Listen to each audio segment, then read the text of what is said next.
മാവേലി നാടു വാണിടും കാലം മനുഷ്യരെല്ലാരും ഒന്നുപോലെ. ഈ ഓണപ്പാട്ട് കേട്ട് ഇതുപോലൊരു കേരളം ഉണ്ടായിരുന്നെന്ന് അഭിമാനത്തോടു കൂടെ ഓർക്കാത്ത ഏതെങ്കിലും മലയാളി ഉണ്ടാവുമെന്ന് എനിക്ക് തോന്നുന്നില്ല. എൻ്റെ കുട്ടിക്കാലത്ത് ഈ പാട്ട് എനിക്ക് ഒത്തിരി ഇഷ്ടമായിരുന്നു. പീസ്, യൂണിറ്റി, ഇക്വാലിറ്റി, ഹോണസ്റ്റി, ഇതൊക്കെയുള്ള ഒരു ഡൈവേഴ്സ് സെറ്റ് ഓഫ് പീപ്പിളാണ് കേരളൈറ്റ്സ് എന്നാണ് അന്ന് ഞാൻ അഭിമാനത്തോടു കൂടി വിശ്വസിച്ചിരുന്നത്. മനോഹരമായ കേരളം വെറും ഒരു പഴമ്പാട്ടാണെന്ന് കുറെ കഴിഞ്ഞപ്പോഴാണ് എനിക്ക് മനസ്സിലായത്. എന്നാൽ ഈ ഓണപ്പാട്ടിൽ പറയുന്ന രീതിയിൽ ജീവിച്ച ഒരു കൂട്ടം ജനങ്ങൾ പണ്ടുണ്ടായിരുന്നു എന്ന് പറഞ്ഞാൽ നിങ്ങൾ വിശ്വസിക്കുമോ? അങ്ങനെ ഉള്ള ഒരു ജനക്കൂട്ടത്തിൻ്റെ പാട്ടാണ് ഞാൻ ഇപ്പോൾ പാടാൻ പോകുന്നത്. പണ്ട് പണ്ട് പണ്ട് ക്രിസ്ത്യാനി ഭൂവിൽ ജീവിച്ച കാലം അവർ എല്ലാരും ക്രിസ്തുവിലൊന്നു പോലെ ആമോദത്തോടെ വസിക്കും കാലം അവർ ആപത്തിലും ദൈവത്തിൽ വിശ്വസിച്ചു. സെന്റ് പോൾ റോമാക്കാർക്ക് എഴുതിയ ലേഖനം 12 അധ്യായം 4 മുതൽ 5 വരെയുള്ള വാക്യങ്ങളിൽ പറയുന്നത് എങ്ങനെയാണ്? ഒരു ശരീരത്തിൽ പല അവയവങ്ങളുള്ളതുപോലെ അവരെല്ലാവരും ക്രിസ്തുവിൽ ഒരു ശരീരവും എല്ലാവരും തമ്മിൽ അവയവങ്ങളുമാണ് എന്നാണ്. അതായത് ഒരു ശരീരത്തിലെ എല്ലാ അവയവങ്ങൾക്കും പല ജോലികളാണുള്ളത് അല്ലേ? എങ്കിലും അവയവങ്ങളെല്ലാം പരസ്പരം അങ്ങോട്ടും ഇങ്ങോട്ടും സഹായിക്കുന്നുണ്ട്. അവയെല്ലാം ചേർന്ന് ശരീരത്തെ ഒരു പൂർണ്ണതയിലേക്ക് കൊണ്ടുവരുന്നു. അവരെല്ലാം അവരുടെ ജോലികളെല്ലാം കൃത്യമായി ചെയ്ത് ശരീരത്തിനെ പോഷിപ്പിക്കുന്നു. അവരുടെ ഇടയിൽ ഒരു കോമ്പറ്റീഷനും ഇല്ല. അതുപോലെ തന്നെ സഭയിൽ പലർക്കും പല കഴിവുകളും വരങ്ങളും ദൈവം കൊടുത്തിട്ടുണ്ട്. ക്രിസ്തുവിലുള്ള വിശ്വാസത്താൽ അവരെല്ലാവരും അവരുടെ വരങ്ങളെല്ലാം ഉപയോഗിച്ച് പരസ്പരം സ്നേഹിച്ചും സഹായിച്ചും ജീവിക്കണം എന്നാണ് സെന്റ് പോൾ അവരെ പഠിപ്പിച്ചിരുന്നത്. ഓക്കെ, ഇതൊക്കെ കേട്ട് പണ്ടത്തെ ക്രിസ്ത്യാനികൾ അതുപോലെ ജീവിച്ചിരുന്നോ? യെസ്, അങ്ങനെ ജീവിച്ചത് കൊണ്ടാണ് സെന്റ് പോൾ അപ്പസ്തോലൻ പണ്ടത്തെ ക്രിസ്ത്യാനികളെ സെയിൻസ് എന്ന് വിളിച്ചിരുന്നത്. അവർക്ക് അന്ന് കാലങ്ങളിൽ ആപത്ത് വന്നിരുന്നോ? യെസ്, ഒരുപാട് ആപത്ത് വന്നിരുന്നു. പക്ഷേ ആപത്തിൽ അവർ ദൈവത്തിൽ ഉറച്ചു വിശ്വസിച്ചു. അങ്ങനെ അവർ വലിയ വലിയ സാക്ഷ്യങ്ങൾ വഹിച്ചു. ക്രിസ്തുവിൽ വിശ്വസിച്ചാൽ സഫറിങ്സ് ഉണ്ടാകില്ല എന്നല്ല. എത്ര സഫറിങ്സ് വന്നാലും ജീവൻ തന്നെ പോയാലും അവരുടെ വിശ്വാസവും സ്നേഹവും ആ സഫറിങ്സിന്റെ ഒക്കെ വേദനയ്ക്ക് അപ്പുറം അവരെ ലഹരി പിടിപ്പിക്കുന്നതായിരുന്നു. അവർ സ്നേഹിക്കുന്ന ദൈവത്തോടൊപ്പം മരണശേഷം അവർക്കൊരു നിത്യജീവൻ ഉണ്ടാവുമെന്ന് അവർ ഉറച്ചു വിശ്വസിച്ചു. അതുകൊണ്ട് തന്നെ അവരിൽ പലരും പുഷ്പം പോലെ രക്തസാക്ഷികളായി. അവരുടെ രക്തത്തിലാണ് സഭ അങ്ങ് തഴച്ചു വളർന്നത്. ആദികൾ വ്യാധികളൊന്നുമില്ല, കൃപയാൽ അവരെല്ലാരെയും സൗഖ്യമാക്കി. ബാലമരണങ്ങൾ നടന്നതില്ല, അവൾ കുഞ്ഞുങ്ങളെ കൃപയായി കണ്ടിരുന്നു. ദുഷ്ടരവർക്കിടയിൽ വാണതില്ല, അവൾ സ്നേഹവും ക്ഷമയും മാർഗമാക്കി. യാക്കോബിന്റെ പുസ്തകത്തിൽ പറയുന്നത്, അവരിൽ ആരെങ്കിലും അസുഖം വന്നാൽ സഭയിലെ മുതിർന്നവരെ കൊണ്ടുവന്ന് കർത്താവിന്റെ നാമത്തിൽ അവനെ എണ്ണ പുരട്ടി അവന് വേണ്ടി പ്രാർത്ഥിക്കാനാണ്. വിശുദ്ധ യാക്കോബ് പറയുന്നത് വിശ്വാസത്തോടു കൂടിയുള്ള അവരുടെ പ്രാർത്ഥന രോഗികളെ രക്ഷിക്കുമെന്നാണ്. ഇങ്ങനെ രക്ഷിക്കുമെന്ന് പറഞ്ഞാൽ കർത്താവ് അവരുടെ രോഗം സുഖപ്പെടുത്തുക മാത്രമല്ല, രോഗികളുടെ പാപങ്ങളും ക്ഷമിക്കുമെന്നാണ് വിശുദ്ധ യാക്കോബ് പറയുന്നത്. നമ്മുടെ പണ്ടത്തെ ക്രിസ്ത്യാനികളുടെ ഇടയിൽ ഒരുപാട് രോഗസൗഖ്യങ്ങൾ ഉണ്ടായിരുന്നു.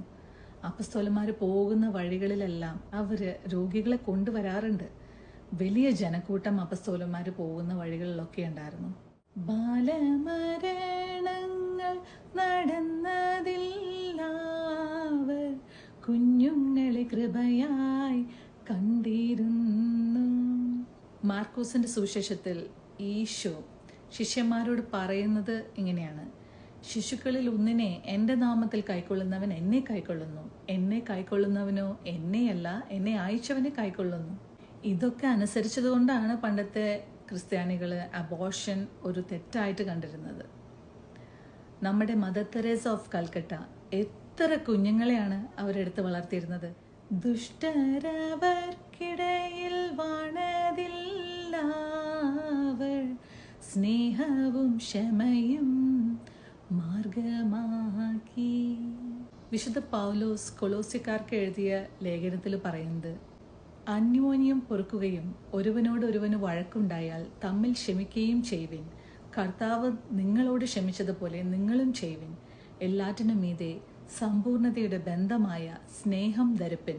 ഫോർഗീവ്നെസ്, ലവ്, സാക്രിഫൈസ്, അതൊക്കെയാണ് വിശ്വാസികളുടെ ഒരു ഐഡൻറ്റിറ്റി. അപ്പോൾ അങ്ങനെയൊക്കെ ജീവിച്ചത് കൊണ്ടാണ് പണ്ടത്തെ ക്രിസ്ത്യാനികളെ സെൻറ്റ് പോൾ സെയിൻസ് എന്ന് വിളിച്ചിരുന്നത്. കള്ളവുമില്ല, ചതിയുമില്ല, എല്ലോളമില്ല, പൊളിവചനം, വെള്ളിക്കോലാദികൾ നാഴികളും എല്ലാം കണക്കിനു തുല്യമായി. ലേവ്യ പുസ്തകം 19 അധ്യായം 33 മുതൽ 35 വരെയുള്ള വാക്യങ്ങൾ. ന്യായവിസ്താരത്തിലും അളവിലും തൂക്കത്തിലും നിങ്ങൾ അന്യായം ചെയ്യരുത്.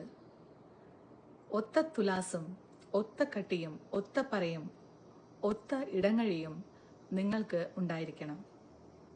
ഞാൻ നിങ്ങളെ മിസ്രയീം ദേശത്തു നിന്ന് പുറപ്പെടുവിച്ച നിങ്ങളുടെ ദൈവമായ യഹോവ ആകുന്നു. നിങ്ങൾ എൻ്റെ എല്ലാ ചട്ടങ്ങളും സകല വിധികളും പ്രമാണിച്ച് അനുസരിക്കണം. ഞാൻ യഹോവ ആകുന്നു. വീണ്ടും വിശുദ്ധ ലൂക്കായുടെ സുവിശേഷത്തിൽ പറയുന്നു, ലൂക്ക 6 അധ്യായം 38 വാക്യം, കൊടുക്കുവിൻ എന്നാൽ നിങ്ങൾക്ക് കിട്ടും, അമർത്തിക്കുലുക്കി നിറഞ്ഞു കവിയുന്ന നല്ല അളവ് നിങ്ങളുടെ മടിയിൽ തരും, നിങ്ങൾ അളക്കുന്ന അതേ അളവിനാൽ നിങ്ങൾക്കും അളന്നു കിട്ടും. ഇതൊക്കെ അനുസരിച്ച് മറ്റുള്ളവരോട് ന്യായത്തിൽ പെരുമാറിയിരുന്നു പണ്ടത്തെ ക്രിസ്ത്യാനികൾ. കള്ളപ്പറയും ചെറുനാഴിയും കള്ളത്തരങ്ങൾ മറ്റൊന്നുമില്ല, പാവങ്ങൾക്കോരോന്ന് ചെയ്വതെല്ലാം അവൾ സ്നേഹവും പുണ്യവുമായി കണ്ടിരുന്നു. അപ്പസ്തോല പ്രവർത്തനങ്ങൾ 4 അധ്യായം 32 മുതൽ 33 വരെയുള്ള വാക്യങ്ങൾ. വിശ്വസിച്ചവരുടെ കൂട്ടം ഏകഹൃദയവും ഏക മനസ്സുമുള്ളവരായിരുന്നു. തനിക്കുള്ളതൊന്നും സ്വന്തമെന്ന് ആരും പറഞ്ഞില്ല, സകലവും അവർക്ക് പൊതുവായിരുന്നു. വീണ്ടും 34 മുതലുള്ള വചനങ്ങളിൽ പറയുന്നു, മുട്ടുള്ളവർ ആരും അവരിൽ ഉണ്ടായിരുന്നില്ല. നിലങ്ങളുടെയോ വീടുകളുടെയോ ഉടമസ്ഥന്മാരൊക്കെയും അവയെ വിറ്റ് വില കൊണ്ടുവന്ന് അപ്പസ്തോലന്മാരുടെ കാൽക്കൽ വയ്ക്കും. പിന്നെ ഓരോരുത്തന് അവനവന്റെ ആവശ്യം പോലെ വിഭാഗിച്ചു കൊടുക്കും. അവർക്കിടയിൽ കള്ളത്തരവും വിശുദ്ധിയില്ലായ്മയും എത്ര വലിയ പ്രശ്നമാണെന്ന് ഒരു റിയൽ സ്റ്റോറി കേട്ടാൽ നിങ്ങൾക്ക് മനസ്സിലാവും. ഒരു ഭർത്താവും ഒരു ഭാര്യയും ഒരിക്കൽ കള്ളത്തരം ചെയ്തു. അവർക്ക് എന്ത് പറ്റിയെന്ന് നമുക്ക് നോക്കാം. ഹസ്ബൻഡിന്റെ പേരാണ് അനന്യാസ്, വൈഫിന്റെ പേര് സഫീറ. അവര് സ്ഥലം വിറ്റ ശേഷം കുറച്ച് പൈസ മാറ്റി വെച്ചിട്ട് ബാക്കി അപ്പസ്തോലന്മാർക്ക് കൊടുക്കാൻ തീരുമാനിച്ചു. അപ്പം അത് കള്ളത്തരാണല്ലോ, കാരണം എല്ലാം വിറ്റ് അപ്പസ്തോലന്മാർക്ക് കൊടുത്ത് അത് ഷെയർ ചെയ്യണം, എല്ലാവരിലും ഷെയർ ചെയ്യണം എന്നൊക്കെയാണ് അവരുടെ നിയമം ഉണ്ടായിരുന്നത്. അപ്പോൾ ഇങ്ങനെ ചെയ്യാൻ തീരുമാനിച്ചു. ഫസ്റ്റ് അനന്യാസ് അപ്പസ്തോലന്മാരുടെ അടുത്ത് ചെന്ന് കുറച്ച് പണം കൊടുത്തു. വിശുദ്ധ പത്രോസിന് കള്ളത്തരം മനസ്സിലായി. വിശുദ്ധ പത്രോസ് അനന്യാസിനോട്, നീ മനുഷ്യരോടല്ല ദൈവത്തോടാണ് കാപട്യം കാണിച്ചത് എന്ന് പറഞ്ഞു. ഈ വാക്കുകൾ കേട്ട പാടെ അനന്യാസ് നിലത്ത് വീണ് മരിച്ചു. അവിടെ ഉണ്ടായിരുന്ന യുവാക്കള് അനന്യാസിന്റെ ശരീരം പൊതിഞ്ഞുകെട്ടി അവനെ കൊണ്ടുപോയി ഖബറടക്കി. കുറച്ച് കഴിഞ്ഞ് ഈ സംഭവിച്ചതൊന്നും അറിയാതെ അനന്യാസിന്റെ ഭാര്യ സഫീറ അവിടെ കയറി വന്നു. നീ എത്രയ്ക്കാ നിലം വിറ്റേ എന്ന് വിശുദ്ധ പത്രോസ് അവളോട് ചോദിച്ചു. അവള് പ്ലാൻ ചെയ്ത പോലെ തന്നെ നുണ പറഞ്ഞു. പത്രോസ് അവളോട് പറഞ്ഞു, നിങ്ങൾ എങ്ങനെ പരിശുദ്ധാത്മാവിനെ പരീക്ഷിക്കാൻ തീരുമാനിച്ചു? നിങ്ങളുടെ ഭർത്താവിന്റെ ശവം ഖബറെടുക്കാൻ പോയ യുവാക്കൾ അടുത്തു വന്നിരിക്കുന്നു, അവർ നിങ്ങളെയും പുറത്തു കൊണ്ടുപോകും. ഉടനെ അവൾ പത്രോസിന്റെ പാദത്തിങ്കിൽ വീണ് മരിച്ചു. അപ്പോൾ യുവാക്കൾ അകത്ത് വന്ന് അവൾ മരിച്ചെന്ന് മനസ്സിലാക്കി അവളെയും ചുമന്നു കൊണ്ടുപോയി ഭർത്താവിൻ്റെ അടുത്ത് കൊണ്ടുപോയി സംസ്കരിച്ചു. ഇതൊക്കെ കണ്ട് കുറേ ആളുകൾ ഈ കൂട്ടരെ ശരിക്കും ഭയപ്പെട്ടു. കുറേ ആളുകൾ അവരെ പറ്റി പുകഴ്ത്തി. ഇനി ഇത് കേട്ടിട്ട് നിങ്ങൾക്ക് എന്ത് തോന്നുന്നു?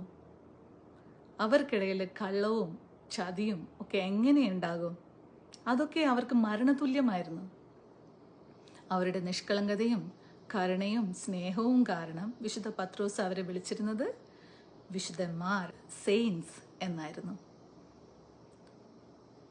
വിശുദ്ധന്മാരെന്ന് വിശുദ്ധ പത്രോസ് അവരെ വിളിക്കണമെങ്കിൽ എത്ര വലിയ വിശുദ്ധി അവർക്കുണ്ടാകുമെന്ന് നിങ്ങൾ ആലോചിച്ച് നോക്കിയാൽ മനസ്സിലാവും. അപ്പോൾ ഓണത്തിന് കേരളം വാനോളം പുകഴ്ത്തി പാടുന്ന പോലെയുള്ള ഒരു ജനം ശരിക്കും ജീവിച്ചിരുന്നു. അത് ക്രിസ്തുവിനെ സ്നേഹിച്ച, ക്രിസ്തുവിനെ സ്വീകരിച്ച, ലോകത്തെ സ്നേഹിച്ച ഒരു കൂട്ടം ജനമായിരുന്നു. പിന്നീട് അവരുടെ പേര് ക്രിസ്ത്യാനികൾ എന്നൊക്കെയായി. ഇപ്പം ചിലർക്കൊക്കെ ആ പേര് മാത്രം ബാക്കിയുണ്ട്. പഴയ ആ ഒരു ലൈഫ് സ്റ്റൈല് കുറേ ആളുകൾ അങ്ങോട്ട് മറന്നു. എൻ്റെ ഈ വീഡിയോ അവർക്കൊരു വേക്കപ്പ് കോളാണ്. മാവേലിയുടെ ഓണപ്പാട്ട് പാടുമ്പോൾ എല്ലാവരുടെയും ഒപ്പം ചില ക്രിസ്ത്യാനികളും ഇങ്ങനെ വണ്ടടിച്ച് എന്താ അല്ലേ മാവേലിയുടെ ആ ഒരു കേരളം എന്നിങ്ങനെ ആലോചിച്ചിരിക്കുക. എന്നാൽ ഞാൻ പറയട്ടെ, ക്രിസ്തുവെന്നുള്ളത് സത്യം സത്യം. ഈ കേരളത്തിൽ മാത്രമല്ല, ലോകം മുഴുവനും എല്ലാവരെയും നമുക്ക് സ്നേഹിക്കാം. കള്ളത്തരത്തിൽ നിന്നും, നുണയിൽ നിന്നും, ചതിയിൽ നിന്നും, വെറുപ്പിൽ നിന്നും ഒക്കെ നമുക്ക് മാറി നിൽക്കാം. നമ്മൾ ഈശോ ആഗ്രഹിച്ച പോലെ ജീവിച്ചാൽ ഈ ലോകം തന്നെ ഈശോയുടെ സ്നേഹം മനസ്സിലാക്കും. Let's mirror the life of Christ. Let's rejoice in the holy spirit. The whole world will sing to you, to our Lord Jesus, to our Father, who is the one and only God who created everyone and everything in it. Thank you.